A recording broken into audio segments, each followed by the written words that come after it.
இந்த மாதிரியான வாஸ்து அமைப்பு ஒரு வீட்ல இருக்கு அப்படின்னா கடன் பிரச்சனை அப்படிங்கிறது தானாவே உருவாகும் அப்படின்னா என்ன மாதிரி அமைப்பு அந்த கடன் பிரச்சனையை உருவாகும்? கிரகம் எந்த வீட்டில் அமைகிறதோ அந்த கிரகம் அந்த வீட்டில் தான் வீடாக பாவிக்கும் என்பதை நீங்கள் ஜோதிடத்தில் படித்திருப்பீர்கள். ராகு போய் ஒரு வீட்டில் உட்கார்ந்தனா அவர் தான் எல்லாரையும் கண்ட்ரோல் பண்ணுவார் அந்த வீட்டில். ஸோ அதனால் வாடகை வீடே இருந்தாலும் ஹவுஸ் ஓனர் நேராக உள்ளே போயிட முடியுமா? பர்மிஷன் கேட்டு தான் உள்ள. நான் போனது வாடகைக்காரு, வண்டி ஆக்சிடென்ட் ஆனால் வண்டி ஓனருக்கு தானே வலிக்கணும்னு கேட்டால் இது எந்த விதத்தில் நியாயம்?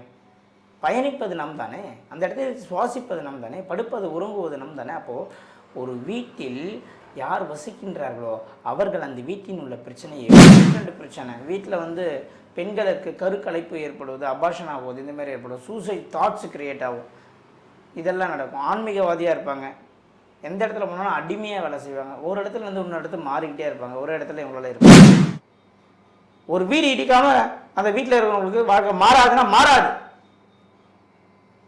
அதை முதல்ல இருந்தால் தெளிவாக புரிஞ்சுக்கணும். இடிக்காமல் ரெடி பண்ணிவிடுவாங்கன்னா எப்படி உங்கள் கண்ணில் பவர் இருக்குதா? வீட்டுக்குள்ளே போய் பார்த்தோன்னே அப்படியே வீடு அப்படி தானாக அப்படியே சரியாயிடுமா? இதில் தவறான விஷயங்கள். வீடை இடிக்காமல் சரி செய்ய முடியாது. அது ஒரு முட்டாள்தனமான ஒரு பதில் நான் சொல்லுவேன். அவ்வளோதான்.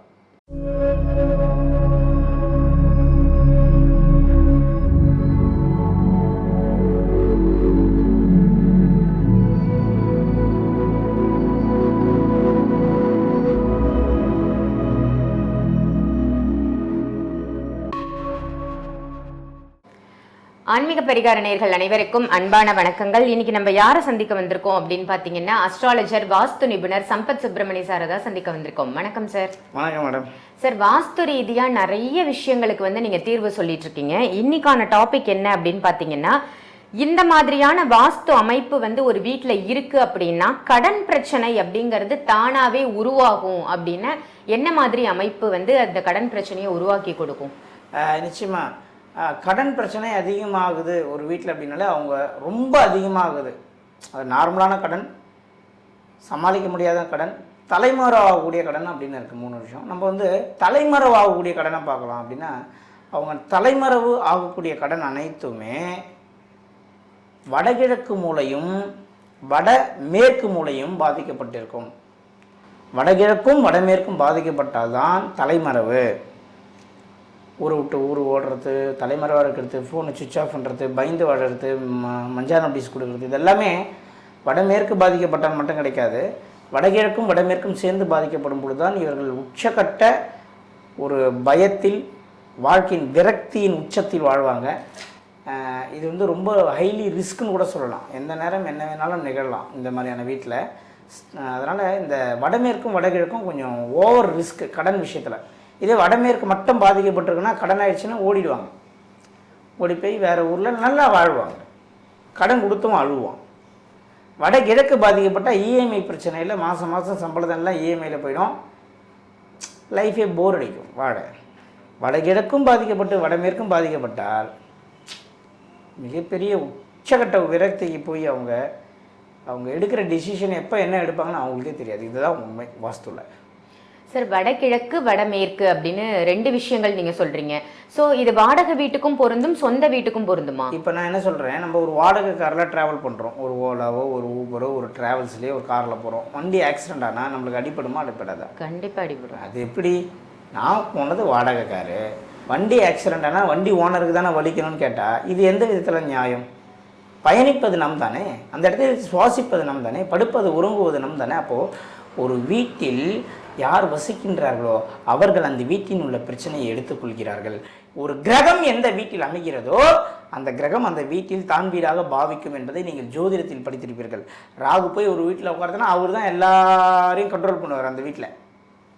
ஸோ அதனால் வாடகை வீடே இருந்தாலும் ஹவுஸ் ஓனர் நேராக உள்ளே போயிட முடியுமா? பர்மிஷன் கேட்டு தான் உள்ளே போக முடியும். ஸோ வாடகை வீடாக இருந்தாலும் வாஸ்து 100% வேலை செய்யும். சரி, இப்போ இந்த வடமேற்கு அல்லது வடகிழக்கு பாதிக்கப்பட்ட வீட்டில் ஒரு குடும்பம் இருக்கு, அவங்களுக்கு தெரியுது கடன் பிரச்சனை கொஞ்சம் கொஞ்சமாக கடன் சுமை ஜாஸ்தி ஆயிட்டு இருக்கு அப்படின்னா எந்த விதத்தில் அவங்க அந்த வீட்டை அவாய்ட் பண்ணிட்டு வெளியில் வரலாமா, இல்லை ஆல்ட்ரு பண்ணலாமா, என்ன பண்ணலாம்? சொந்த வீடாக இருந்தால் ஆல்ட்ரு பண்ணிக்கோங்க, வாடகை வீடாக இருந்தால் வெளியே வந்துடுங்க. ஆல்ட்ரே பண்ண முடியாது, பெரிய தப்பாக இருக்குன்னா விற்பதற்கு உண்டான வழியை பாருங்கள். அவ்வளோதான் நான் சொல்லுவேன். Okay sir. இப்போ இதே வடகிழக்கு வடமேற்கு வேற யாராவது அந்த வீட்டை வாங்குறவங்களுக்கு அந்த பாதிப்பு ஏற்படாதா? நிச்சயமா ஏற்படும். ஒருத்தவங்களுக்கு நல்ல டைம் ஸ்டார்ட் ஆயிடுச்சுன்னா இன்னொருத்தவங்களுக்கு பேட் டைம் ஸ்டார்ட் ஆகும். ஒரே நேரத்தில் 2 பேரும் நல்லா இருக்க முடியாதுன்றது தான் இந்த இயற்கையோட சூட்சமமான ரகசியம். நான் அனுபவிக்க வேண்டிய காலகட்டம் முடிஞ்சிருச்சு அப்படின்னா என்னை இறைவன் அந்த வீட்டிலேருந்து அனுப்பிச்சிடுவார். இன்னொருத்தனுக்கு ஸ்டார்ட் ஆக போகிற காலகட்டம்னா அவனை கூப்பிட்டு வந்து உள்ளே விடுவார். இதுதான் உண்மை. இதை ஏற்றுக்கிட்டு தான் அவனை வேறு வழியே கிடையாது. ஓகே. ஆனால் இந்த வாஸ்து பிரச்சனையிலேருந்து நம்ம வெளியில் முழுசாக வரணும் அப்படின்னா எதை அடிப்படையாக எடுத்து வெளியில் வரணும்? நல்ல காரியங்கள் மட்டுமே செய்யணும். புறம் பேசக்கூடாது, அன்னதானம் போடணும், ஆலயங்களுக்கு செல்லணும், பிறர் சொத்தை ஏமாற்றக்கூடாது, கோவில் சொத்தை அபகரிக்கக்கூடாது, பங்காளிகளின் சாபத்தை வாங்கக்கூடாது, தாய் தந்தையின் சாபத்தை வாங்கக்கூடாது. ஒரு மனிதன் மனிதனாக வாழ வேண்டும். அவனுங்க தான் வாஸ்துபடி வீடு. ஓ, சூப்பர் சார். இப்போ இந்த வடகிழக்கு வடமேற்கு பாதிக்கப்பட்டிருக்கு அப்படின்னா இந்த கடன் பிரச்சனையை தவிர்த்து வேற என்னென்ன பிரச்சனைகள்? அசிங்கம், அவமானங்கள், ஆக்சிடென்ட் பிரச்சனை, வீட்டில் வந்து பெண்களுக்கு கருக்கலைப்பு ஏற்படுவது, அபார்ஷன் ஆகுவது, இந்த மாதிரி ஏற்படும். சூசைட் தாட்ஸ் கிரியேட் ஆகும். இதெல்லாம் நடக்கும். ஆன்மீகவாதியாக இருப்பாங்க, எந்த இடத்துல போனாலும் அடிமையாக வேலை செய்வாங்க. ஒரு இடத்துல இருந்து இன்னொரு இடத்துல மாறிக்கிட்டே இருப்பாங்க. ஒரு இடத்துல இவங்களால இருக்க முடியாது. இதுதான் உண்மை. எந்த தொழில் தொட்டாலும் லாஸ் ஆகும். கலை என்ற தொழிலை தவிர எந்த பிஸ்னஸ் செஞ்சாலும் லாஸ் ஆகும். ஓ, கலைத்துறை மட்டும் இவங்களுக்கு கலைத்துறை மட்டும் கொஞ்சம் கை கொடுக்கும். கலைத்துறைனா அதுக்குன்னு ஆடல் பாடல்லாம் கிடையாது. என்ன சார் அதுவும் கலைத்துறைன்னு கேட்காதீங்க.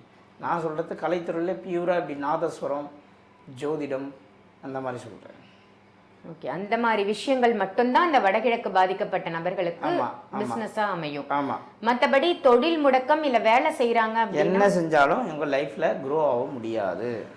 சரி, இப்போ ஒரு சில நபர்கள் இடிக்காம உடைக்காம நம்ம வந்து அந்த வாஸ்துவை சரி பண்ண முடியும் அப்படின்னு சொல்றாங்களே, அது உண்மைதானா? இடிக்காம உடைக்காம சரி பண்ண முடியும்னு யாரெல்லாம் சொன்னா கொஞ்சம் கூப்பிட்டுவாங்க. என்கிட்ட நிறைய கிளைண்ட் இருக்காங்க. நம்ம ட்ரையல் பார்ப்போம். அவங்க சொல்றதை நம்ம செய்வோம். அவங்க சொல்கிற டைம் வரைக்கும் வெயிட் பண்ணுவோம். 6 மாதம் கழிச்சு மறுபடியும் அதே வீட்டுக்கு போய் பேட்டி எடுப்போம்.